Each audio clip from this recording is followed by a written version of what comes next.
You know that moment when they are warm, consistent, almost partner-like, and you finally exhale? And then one simple thing changes and they go colder, slower, harder to reach, and you start scanning every message like it holds your future. That is not random. That is not you being too sensitive. That is a structure. This is Avoidant, Hot, and Cold, and by the end of this episode, you will have one rule that explains the entire pattern, plus one filter that tells you whether you are in love or in a regulation loop, so you stop chasing warmth like it is commitment. Here is the hard truth. Hot and cold is rarely about how much they feel. It is about how safe their nervous system feels. Avoidant attachment can feel deeply and still regulate closeness like a thermostat. Anxious attachment can feel deeply and still interpret closeness like proof. And when those two meanings collide, you get the most addictive relationship pattern on the internet. Warmth that feels like choosing, followed by distance that feels like rejection, followed by a return that feels like salvation. So let's stop telling stories and start reading structure. Because the story says they are confusing, they are inconsistent, they are scared, they are not ready, they are busy, they are stressed, they are traumatized, they are unsure. The structure says something else.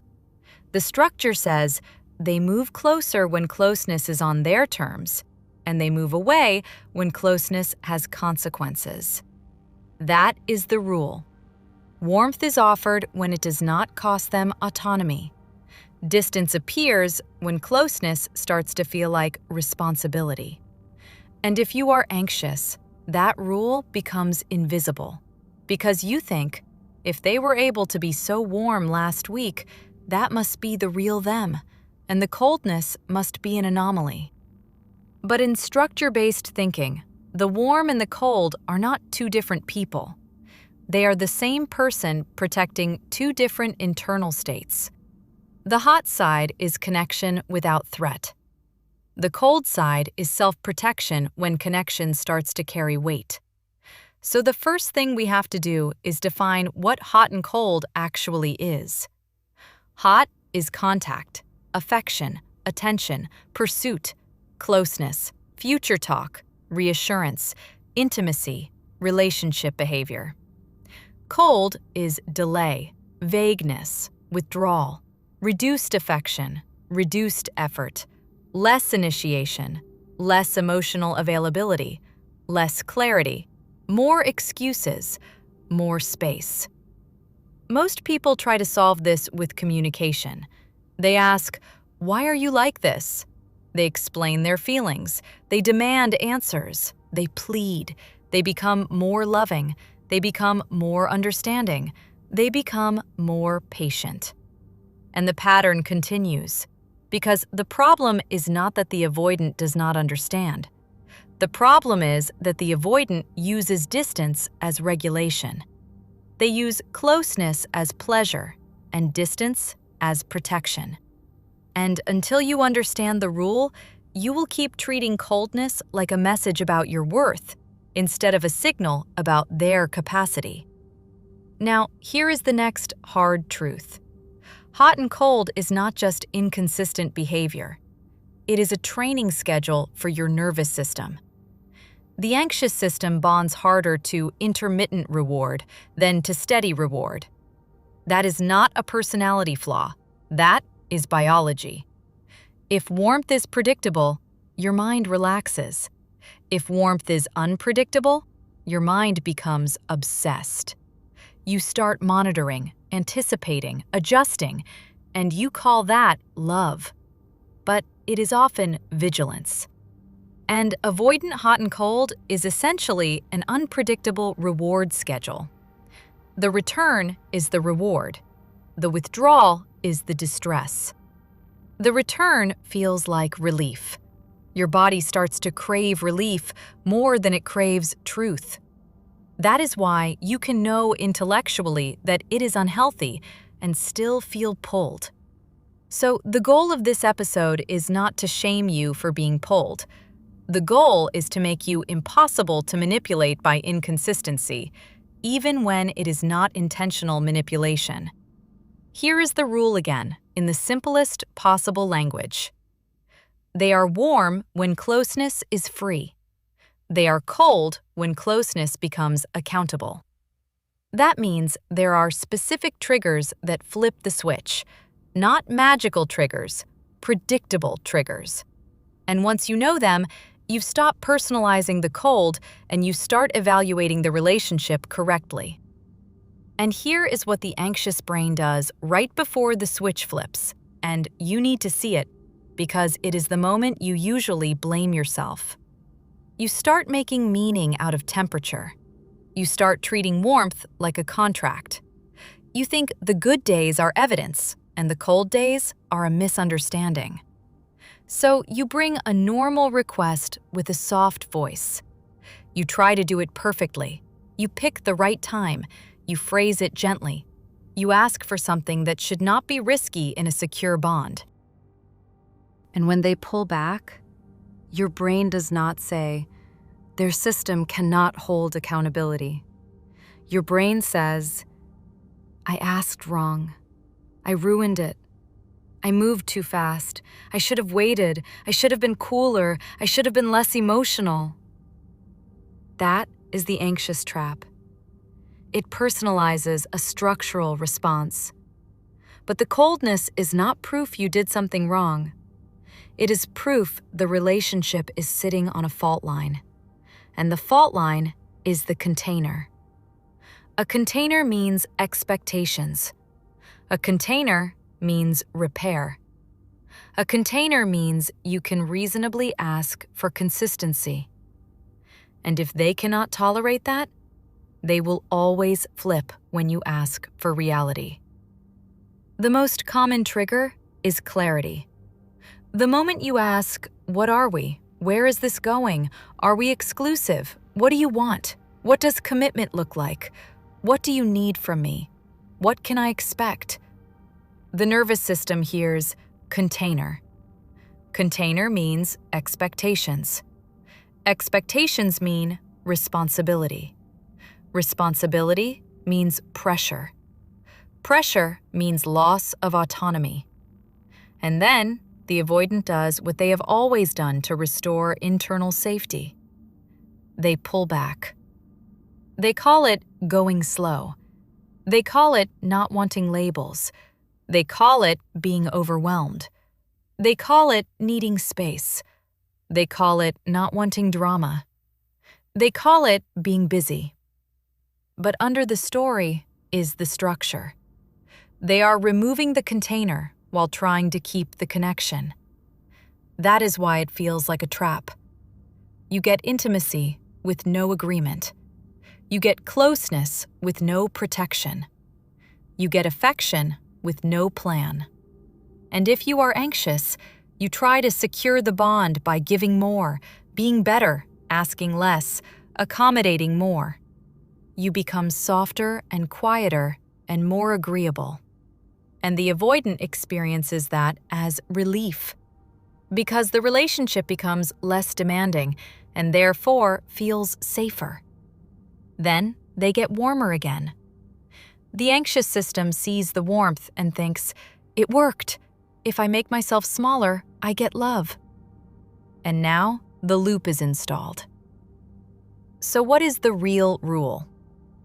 The real rule is that the hot you get is often a response to comfort, and the cold you get is often a response to consequence. Comfort means they feel in control of closeness. Consequence means closeness now costs them something. That could be a label. That could be a boundary. That could be repair. That could be you needing them. That could be future planning. That could be accountability. That could be you saying, that hurt me, and I need you to show up differently. This is why repair is so important, because many avoidant people can handle affection. They can handle chemistry. They can handle a beautiful night. They struggle with repair because repair requires staying present inside discomfort. Repair requires acknowledging impact. Repair requires taking responsibility. Repair means the relationship has weight. And weight is what their nervous system tries to avoid. So if you want to predict hot and cold, watch how they respond to repair. If they go cold when you need repair, you are not dealing with a communication issue. You are dealing with a capacity issue. That is the difference between story and structure. The story says, we just need to talk more. The structure says, their system uses distance to avoid the weight of repair. Now, let's make this even more relatable, because I want you to see your exact relationship in this. Hot and cold often looks like this sequence. Phase 1. Pursuit. They are engaged, curious, present. They want access to your time, your attention, your body, your warmth. Phase 2. Intimacy. There is closeness. There is bonding. There might be deep conversation, affection, vulnerability. Phase 3. Threshold. Something crosses an invisible line.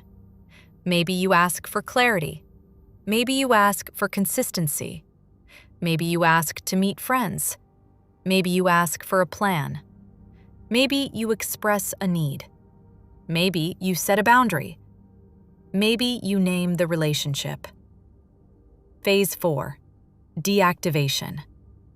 The avoidant system feels the container closing. They experience pressure and they restore safety through distance. They delay. They distract. They become busy. They minimize. They reframe your needs as too much. Phase 5. Anxious pursuit. Your nervous system senses the disconnection and moves toward it. You explain. You ask. You apologize for having needs. You offer reassurance. You become extra loving. Phase 6. Relief return. They warm up again, often when your pursuit stops or when they fear losing access. You feel relief. You call it love. Then, phase 3 happens again. This is the loop. And the rule behind it is always the same. Closeness is allowed as long as it stays optional. The moment it becomes real, the system pulls away.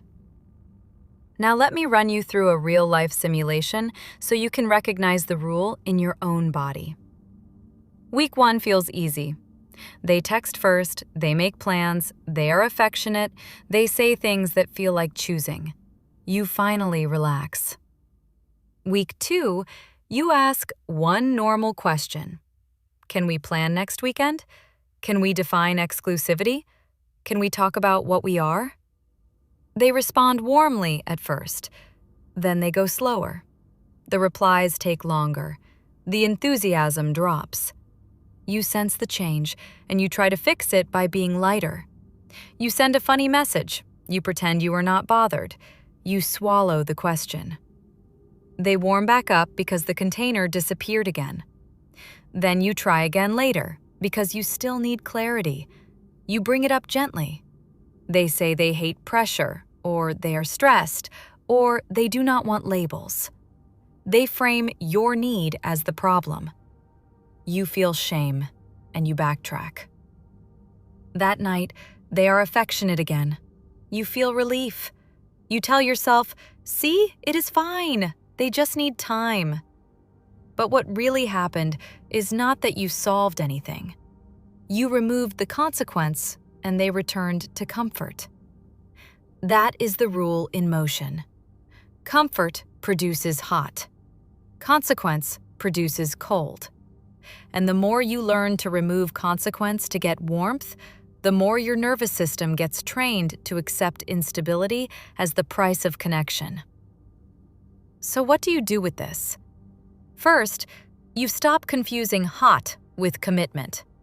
Hot is not commitment. Hot is access. Hot is chemistry. Hot is mood-based closeness. Commitment is behavior that remains stable when things are uncomfortable. Commitment shows up in repair. Commitment shows up in clarity. Commitment shows up in consistency that does not require you to threaten leaving. If their warmth increases only when you are leaving, that warmth is not devotion. It is threatened access. That is why the return feels so intense, because you were starving. But intensity is not proof. It is chemistry plus relief. So we need a filter that cuts through intensity. Here it is. If the relationship calms them but dysregulates you, you are not building security. You are building regulation. Hot and cold relationships dysregulate you. They make you vigilant. They make you doubt yourself. They make you work for basic consistency. They make you feel guilty for normal needs. They make you monitor your tone. They make you shrink. That is not love deepening. That is your nervous system adapting to unpredictability. And here is the second filter. If you have to shrink to keep them, you are not being loved. You are being managed. Real intimacy is when truth does not threaten the bond. Real intimacy includes repair.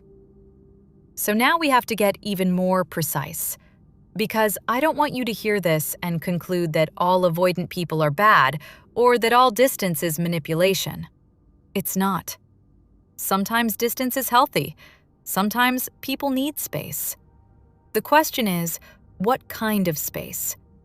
Healthy space comes with communication, care, and consistent return.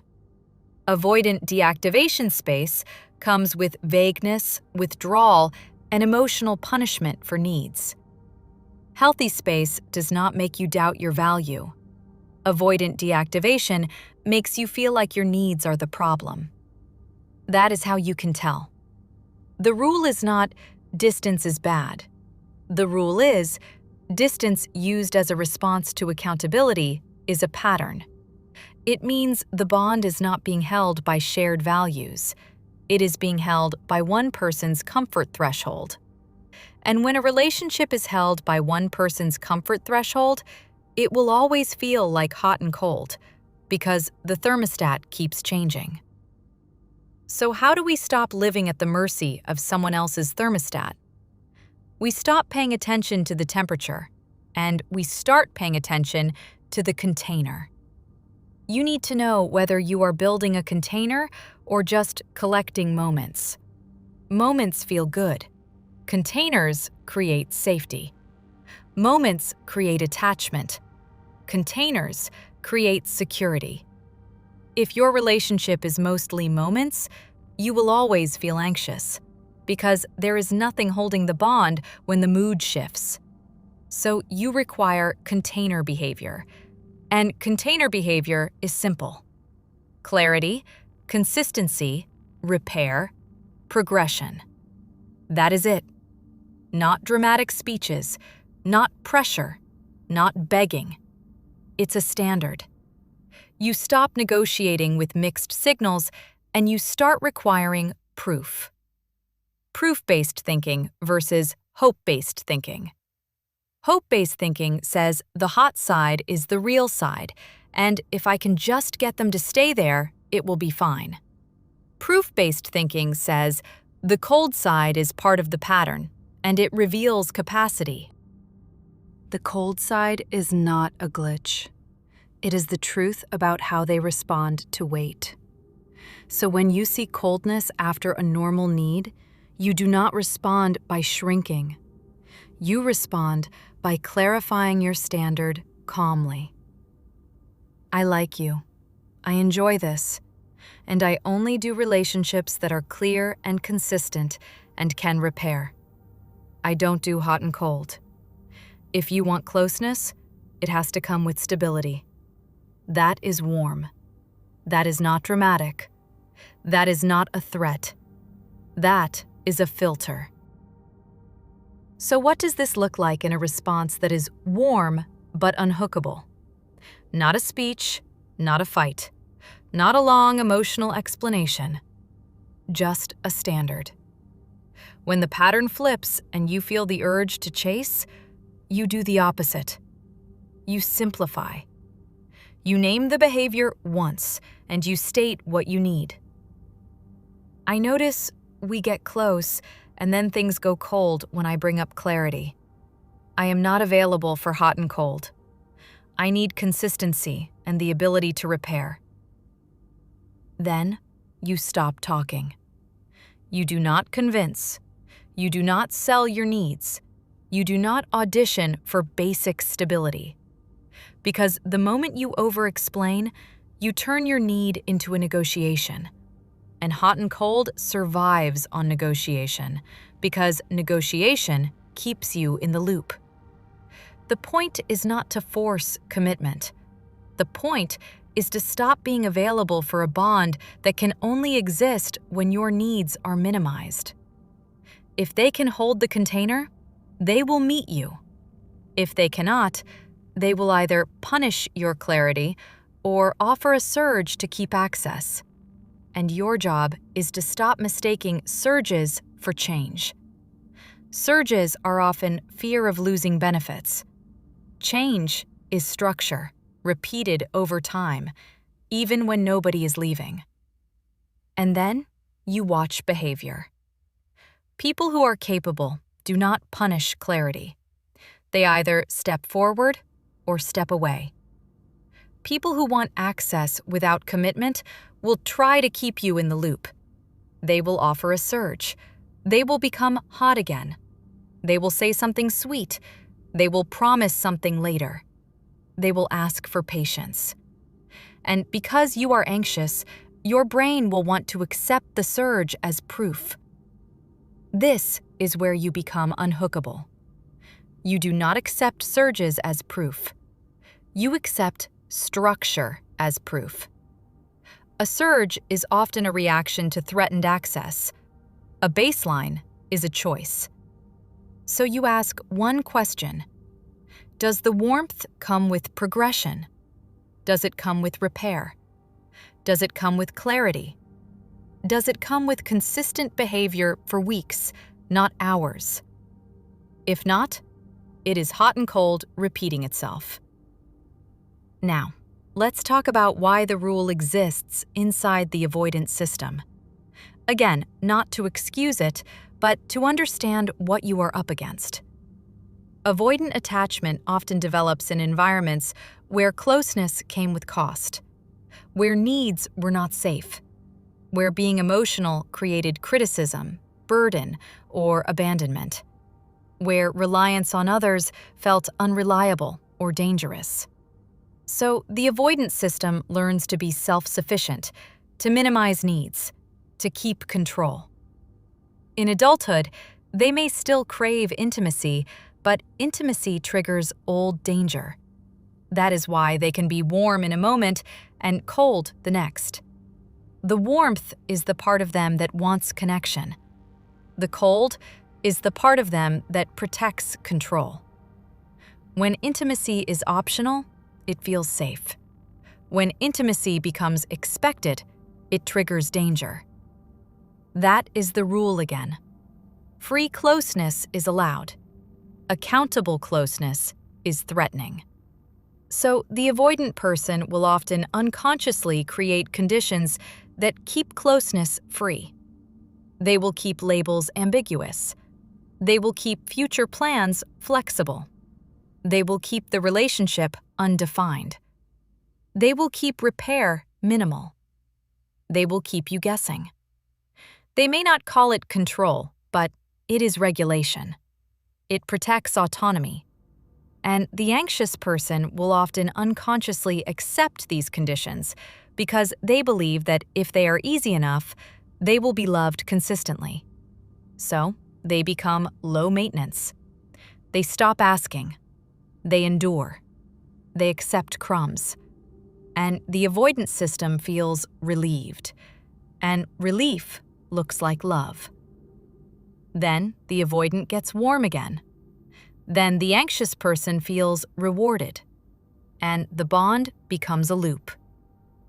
This is why the most important move you can make is to stop making your nervous system available for the loop.